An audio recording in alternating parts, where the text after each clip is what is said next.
2002 I think ಉದಯಣ್ಣ ಅಂತೆ ಉದಯಣ್ಣ ಮದ್ದೂರು ತುಂಬಾ ಬರೀ ಇವೆ ಕಟ್ಔಟ್ಗಳು ಅಂತ ಸೆಷನ್ ಅಲ್ಲಿ ಕದಲೂರು ಉದಯ್ ಬಗ್ಗೆ ಕುಮಾರಸ್ವಾಮಿ ಅವರು ಮಾತಾಡಿದ್ರು. ಆಗಿನ್ನು ಕದಲೂರು ಉದಯ್ ರಾಜಕಾರಣಿ ಅಲ್ಲ. ದಿಢೀರ್ನೆ 2023 ಚುನಾವಣೆಗೆ ಮುನ್ನ ಮದ್ದೂರು ಬಂದು ನೀರನ್ ಕ್ಯಾನ್ ಕೊಟ್ಟು ಜನಗಳ ವಿಶ್ವಾಸ ಗಳಿಸಿ ಕಾಂಗ್ರೆಸ್ ಟಿಕೆಟ್ ತಗೊಂಡು JDS ನ ದೇವೇಗೌಡರು ಬೀಗರು ತಮ್ಮಣ್ಣವ್ರನ್ನ ಸೋಲ್ಸಿ ಕದಲೂರು ಉದಯ್ ಕಾಂಗ್ರೆಸ್ MLA ಆದ್ರು. ಕಾಂಗ್ರೆಸ್ MLA ಹೇಗೆ ಅಂತಂದ್ರೆ ಅದೇ DC ತಮ್ಮಣ್ಣ ಅವರು JDS ನಲ್ಲಿ ಇದ್ದಂತ ಸ್ವಾಮಿಗೌಡ್ರನ್ನ ಮನ್ಮೂಲ್ ಅಧ್ಯಕ್ಷ ಮಾಡೋದನ್ನ ತಡೆದ್ರು. ಆದ್ರೆ ಅದೇ ಮನ್ಮೂಲ್ನ ಈಗ ಹಾಲಿ ಡೈರೆಕ್ಟರ್ ಸ್ವಾಮಿಗೌಡ ತಮ್ಮಣ್ಣ ಅವರು ವಿಧಾನಸೌಧಕ್ಕೆ ಹೋಗೋದನ್ನ ತಡೆದ್ರು. ಹೆಚ್ಚು ಕಮ್ಮಿ 62,000 ತಮ್ಮಣ್ಣ ಅವರು ವೋಟ್ ಪಡಿತಾರೆ. ಸ್ವಾಮಿಗೌಡ 29,000 ಪಡಿತಾರೆ. ಉದಯ್ 87,000 ವೋಟ್ ತಗೊಂಡು ಗೆಲ್ತಾರೆ. 24,000 ಅಂತರದಲ್ಲಿ ಸ್ವಾಮಿಗೌಡ ತಮ್ಮಣ್ಣವ್ರ ಜೊತೆ ಇದ್ದರೆ ತಮ್ಮಣ್ಣವ್ರು ಮತ್ತೆ ರಿಪೀಟ್ ಆಗ್ಬೋದಾಗಿತ್ತು. ಅದು ಸೆಕೆಂಡ್ರಿ.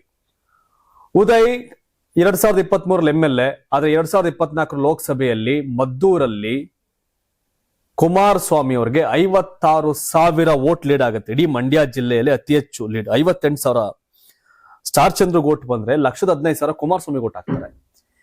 ಈಗ ಯಾಕೆ ಈ ವಿಷಯ ಹೇಳ್ತಾ ಇದೀನಿ ಅಂತಂದ್ರೆ ಕದಲೂರು ಉದಯ್ ಗೌಡ್ರು ಮತ್ತೆ ಕುಮಾರಸ್ವಾಮಿ ಅವ್ರನ್ನ ಕಮಾನ್ ಕುಮಾರಸ್ವಾಮಿ ಅಂತ ಆ ಕಡೆ ಕರೆದವ್ರು ಸವಾಲ್ ಹಾಕಿ ಬನ್ನಿ ಬಹಿರಂಗ ಚರ್ಚೆಗೆ, ನಾನೊಂದು 50,000 ಜನ ಸೇರಿಸ್ತೀನಿ ಅಂತ. ಅದ್ ಬಿಟ್ಟು ಮುಂದಕ್ಕೆ ಹೋಗಿ ನಿಮ್ ಮಗ ಚುನಾವಣೆ ಸೋತ್ಪುಟ್ಟ ಅನ್ನೋ ಕಾರಣಕ್ಕೆ ನಿಮ್ ಅಣ್ಣನ ಮಗನ್ ಜೈಲ್ಗೆ ಹಾಕ್ಸಿದ್ರಿ ಅಂತ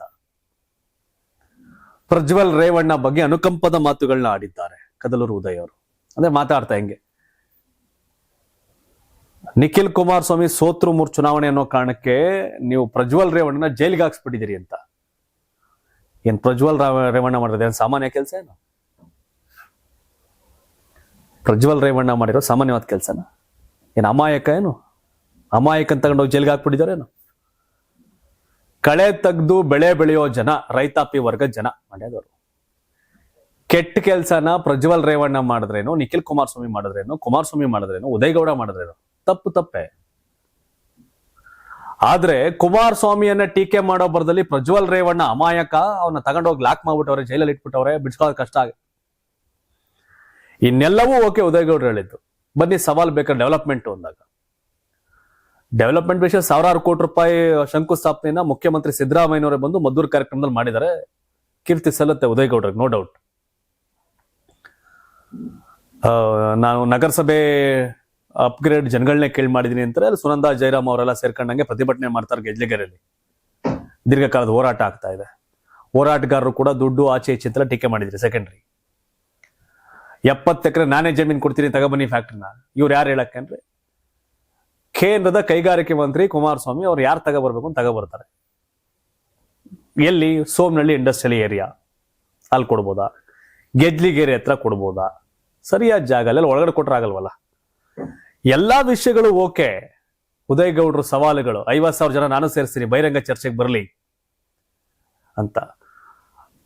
ಉದಯಗೌಡ್ರು 87,000 ವೋಟ್ ತಗೊಂಡು ಮದ್ದೂರಿಗೆ MLA ಆಗಿದ್ದೀರಿ. ಅದೇ ಲೋಕಸಭೆ ವಿಷಯ ಬಂದಾಗ 1,15,000 ವೋಟ್ ತಗೊಂಡು 56,000 ಲೀಡ್ ತಗೊಂಡು ಕುಮಾರಸ್ವಾಮಿ ಮಂಡ್ಯಗೆ MP ಆಗವ್ರೆ. ಇಬ್ರು ಜನಪ್ರತಿನಿಧಿಗಳೇ. ಆದ್ರೆ ಆರೋಗ್ಯಕರ ಚರ್ಚೆ ಊರುಗೊಳ್ಳೇದು, ಕೆರೆಗೊಳ್ಳೇದು, ಆ ತಾಲೂಕು ಒಳ್ಳೇದು, ಜಿಲ್ಲೆಗೆ ಒಳ್ಳೇದು. ಆದ್ರೆ ಪ್ರಜ್ವಲ್ ರೇವಣ್ಣನ ವೋಟರ್ಸ್ ಏನು ಮದ್ದೂರಲ್ಲಿ ಪಿತ ಅಂತ ಇಲ್ಲ ಓಟ್ ಹಾಕಕ್ಕೆ. ನಿಮ್ಗೆ ಪ್ರಜ್ವಲ್ ರೇವಣ್ಣ ಪರವಾಗಿ ಮಾತಾಡುವಂತ ಅವಶ್ಯಕತೆ ಏನಿರ್ಲಿಲ್ಲ. ಏನ್ ಪ್ರಜ್ವಲ್ ರೇವಣ್ಣ ಏನು ಪರಾಕ್ರಮಿ, ಪಾಕಿಸ್ತಾನ ವಿರುದ್ಧ ಯುದ್ಧ ಮಾಡಿರೋ ವ್ಯಕ್ತಿನ ತಗೊಂಡು ಜೈಲ್ಗೆ ಹಾಕ್ಬಿಟ್ಟವ್ರೇನಲ್ಲಿ?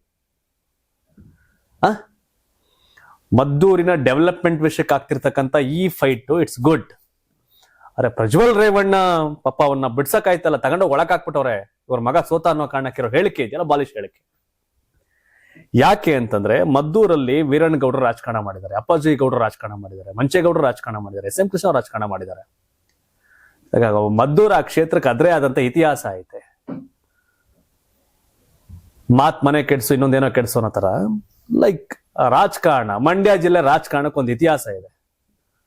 ಹಾಗಾಗಿ ಮಂಡ್ಯ ಜಿಲ್ಲೆಗೆ ಪ್ರಜ್ವಲ್ ರೇವಣ್ಣನ್ ತಂದು ಆತ ಅಮಾಯಕ ಅನ್ನೋ ರೀತಿ ರಾಜಕಾರಣ ಮಾಡೋ ಅವಶ್ಯಕತೆ ಏನಿರಲಿಲ್ಲ. ಅದು ಸೆಕೆಂಡ್ರಿ. Good fight. ನೀವು ರಾಜ್ಯ ಸರ್ಕಾರದಿಂದ ನೀವು 1,000 ಕೋಟಿ ತಂದಿರಿ, ಅವ್ರು ಕೇಂದ್ರ ಸರ್ಕಾರದಿಂದ ತಂದು ಅವರು ಮಾಡ್ತಾರೆ. ಒಟ್ನಲ್ಲಿ ಕಿತ್ತಾಡ್ಕೊಂಡು ಮಂಡ್ಯ ಡೆವಲಪ್ಮೆಂಟ್ ಆಗಲಿ. ಮಂಡ್ಯ KRS ಅಲ್ಲಿ ನೀರಿಷ್ಟು 1,000 ಕ್ಯೂಸೆಕ್ಸ್ ಬಿಟ್ರೆ ಕಡೆ ಭಾಗಕ್ಕೆ ನೀರ್ ಬರ್ತದ ಇಲ್ವಾ?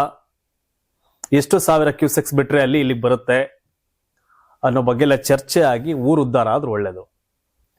ಅಂಡ್ ಎರಡನೇದು, ಕುಮಾರಸ್ವಾಮಿ ಎಲ್ಲ ಒಂದಷ್ಟು ಜನ ಇದು ಕುಮಾರಸ್ವಾಮಿ ಸೀನಿಯರ್ ರಾಜಕಾರಣಿ, ಉದಯನ್ ಸೀನಿಯರ್ಗಿಂತ ಸಿನ್ಸಿಯರ್ ಯಾರು ಕೆಲಸ ಮಾಡ್ತಾರೆ ಅವರ ಬಹಳ ಇಂಪಾರ್ಟೆಂಟು.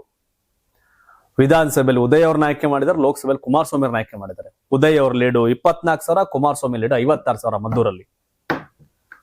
ಹಾಗಾಗಿ ಜನಗಳು ಮಂಡ್ಯ ಜಿಲ್ಲೆಯ 2004ರಲ್ಲಿ SM ಕೃಷ್ಣ ಮದ್ದೂರಲ್ಲಿ ನಿಲ್ದೆ ಬೆಂಗಳೂರಿನ ಚಾಮರಾಜಪೇಟೆಗೆ ಬಂದ್ಬಿಟ್ರು, ಮದ್ದೂರ್ ಜನ ನಮ್ಮನ್ನು ತೀರಿಸ್ಬಿಡ್ತಾರೆ ಅಂತ. ಅವತ್ತು ತಮ್ಮಣ್ಣ ಕಿರ್ಗಾವ್ಲಿಂದ ಬಂದು ಮದ್ದೂರ್ಗೆ ನಿಂತ್ಕೊಂಡ್ರು ಚುನಾವಣೆ. ಅಲ್ಲಿ ನಾಗೇಗೌಡರು ತೀರ್ಕೊಂಡಿರ್ತಾರೆ, ಅಲ್ಲಿ ನಾಗಮಣಿ ನಾಗೇಗೌಡರು ಚುನಾವಣೆ ಗೆಲ್ತಾರೆ 2004ರಲ್ಲಿ. ತಮ್ಮಣ್ಣವರು ಕಾಂಗ್ರೆಸ್ ಇಂದ ಮದ್ದೂರಲ್ಲಿ ಗೆಲ್ತಾರೆ. ಸಿದ್ದರಾಜ್ ಅವರು ಅವತ್ತಿಗೆ ಅನ್ಯಾಯ ಆಗತ್ತೆ, ಅದ್ ಬೇರೆ ಕತೆ. ಸೊ ಹಾಗಾಗಿ ಮದ್ದೂರ್ ಪಾಲಿಟಿಕ್ಸ್ ತೊಡೆ ತಟ್ಕೊಂಡು, ತೋಳೇರ್ಸ್ಕೊಂಡು, ಕಾಲರ್ಸ್ಕೊಂಡು ನಿಂತ್ಕೊಂಡ್ರೆ ಮದ್ದೂರ್ ರಾಜಕಾರಣ ಅಲ್ಲ. ಮದ್ದೂರ್ ರಾಜಕಾರಣದಲ್ಲಿ ಆರೋಗ್ಯಕರ ಚರ್ಚೆ. ಮದ್ದೂರ್ಗೂ ಪ್ರಜ್ವಲ್ ರೇವಣ್ಣನು ತಂದು ಚರ್ಚೆ ಮಾಡೋ ಅವಶ್ಯಕತೆ ಇರಲಿಲ್ಲ, ಅಂಡ್ ಸೆಕೆಂಡ್ರಿ. ಬಟ್ ನಾನ್ ಇವತ್ತಿನವರೆಗೂ 1,000 ಕೋಟಿ ತಂದಿದ್ದೀನಿ ಅನ್ಬಿಟ್ಟು ಟೇಬಲ್ ಹಾಕೊಂಡು ಕೂತ್ಕೊಂಡು ಕಮಾನ್ ತಗೊಬನ್ನಿ ಇಂದೋರ್ ಎಷ್ಟಾಗ ಬಂದಿದ್ದೀರಿ ಅಂತ ಕೂತ್ಕೊಂಡ್ರೆ ಚೆನ್ನಾಗಿರುತ್ತೆ. SM ಕೃಷ್ಣ ಅವ್ರು ಏನ್ ಮಾಡವ್ರೆ ಮದ್ದೂರ್ಗೆ, ತಮ್ಮಣ್ಣವ್ರು ಏನ್ ಮಾಡವ್ರೆ, ನಾನೇನ್ ಮಾಡಿದ್ದೀನಿ, ಸಿದ್ದರಾಜ್ ಅವ್ರು ಏನ್ ಮಾಡಿದ್ದಾರೆ. ಸೊ ಈ ತರದ ಆರೋಗ್ಯಕರ ಚರ್ಚೆಗಳು ರಾಜಕಾರಣದ ಅವಶ್ಯಕತೆ ಇರುತ್ತೆ. ಹಾಗಾಗಿ ಏನೋ ರಾಜಕಾರಣ ಟೀಕೆ ಮಾಡಕ್ ಹೋಗಿ ಪ್ರಜ್ವಲ್ ರೇವಣ್ಣ ಇಸ್ ಇನೋಸೆಂಟ್ ಅನ್ನೋ ರೀತಿಯ ಚರ್ಚೆಗಳು ಮಾಡೋದು ಅರ್ಥವೇ ಇಲ್ಲ.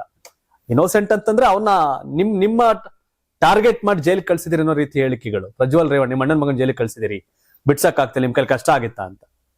ಸಿಡಿ ರಿಲೀಸ್ ಮಾಡಿದ್ಯಾರು? ಸಿಡಿ ರಿಲೀಸ್ ಮಾಡಿದ್ಯಾರು? ಇದ್ರ ಹಿಂದಿನ ಸೂತದಾರ ಯಾರು? ಎಲ್ಲ ಅಲ್ಲಲ್ಲೇ ಸುತ್ತದ ಮತ್ತೆ ಹೇಗೇನ್ ಒಂದ್ 20 ಅಡಿ 30 ಅಡಿ ಅಷ್ಟೇ, 20, 30, 40 ಅಡಿ 100 ಅಡಿ ದಾಟೋದಿಲ್ಲ. ಹಾಗಾಗಿ ಇಲ್ಲಿ ಯಾರು ಅಮಾಯಕರಲ್ಲ, ಇಲ್ಲಿ ಯಾರು ಸೂಪರ್ ಸ್ಟಾರ್ಗಳಲ್ಲ. ಜನಗಳು ಒಂದೊಂದು ಮ್ಯಾಂಡೇಟ್ ಕೊಡ್ತಾ ಹೋಗ್ತಿರ್ತಾರೆ. ಬಟ್ ಹಾಗಾಗಿ ಈ ಮಂಡ್ಯ ಬಂದಾಗ, ಮದ್ದೂರು ಬಂದಾಗ ಒಂದು ಆರೋಗ್ಯಕರ ಚರ್ಚೆ ಕಾಂಗ್ರೆಸ್ MLAಗಳು ಮತ್ತೆ JDS ನ ಕುಮಾರಸ್ವಾಮಿ ಅವ್ರ ನಡುವೆ ನಡೀತಾ ಇರೋದು ಸತ್ಯ. ಆ ಸಂಘರ್ಷ ಫ್ಯಾಕ್ಟ್ರಿ ಬರುತ್ತೆ ಆಚೆ ಈಚೆ ಅಂತ. ಅದೇ ದೇವೇಗೌಡರುಗಳಿಗೆ ಗಡಿಯಲ್ಲಿ ರಾಜಕಾರಣ ಮಾಡ್ಕೊಂಡು ಬಂದಿದೆ ಚಲರಾಯಸ್ವಾಮಿ ಅವರು ಇನ್ಚಾರ್ಜ್ ಮಿನಿಸ್ಟರ್. ಬಟ್ ಕುಮಾರಸ್ವಾಮಿ ಅವ್ರನ್ನ ಬೇರೆ ಬೇರೆ ಕಾರಣಕ್ಕೆ ಕೆಲವರು ತಿರಸ್ಕಾರ ಮಾಡ್ತಾರೆ, ಕೆಲವರು ಹೋಗ್ತಾರೆ. ಬಟ್ ಪ್ರಜ್ವಲ್ ರೇವಣ್ಣನ ಅನ್ಯಾಯವಾಗಿ ಹಾಕ್ಬಿಟ್ಟು ಅವರೇ ಜೈಲಲ್ಲಿ ಇರಿಸ್ಬಿಟ್ಟವ್ರೆ ಕುಮಾರಸ್ವಾಮಿ ಕಾರಣಕ್ಕೆ ಅನ್ನೋದೆಲ್ಲ ಇದೆಯಲ್ಲ, ಒಂಥರ ಬಾಲಿಶ ಹೇಳಿಕೆ. ನೀವು ತಾವೇನ್ ಹೇಳ್ತೀರಿ? ಪ್ರಜ್ವಲ್ ರೇವಣ್ಣ ಜೈಲಿಗೆ ಹಾಕಕ್ ಕಾರಣ ಕುಮಾರಸ್ವಾಮಿ ಅವರ ಅಥವಾ ಸಿಡಿ ಬಿಟ್ಟಿದ್ ಇನ್ನೊಂದು ಯಾರು? ತಮ್ಮ ಅಭಿಪ್ರಾಯಗಳನ್ನ ಕಾಮೆಂಟ್ ಮಾಡಿ ತಿಳಿಸಿ. ಧನ್ಯವಾದ. ಇದು ಕರ್ನಾಟಕ ಟಿವಿ, ಕನ್ನಡಿಗರ ಧ್ವನಿ.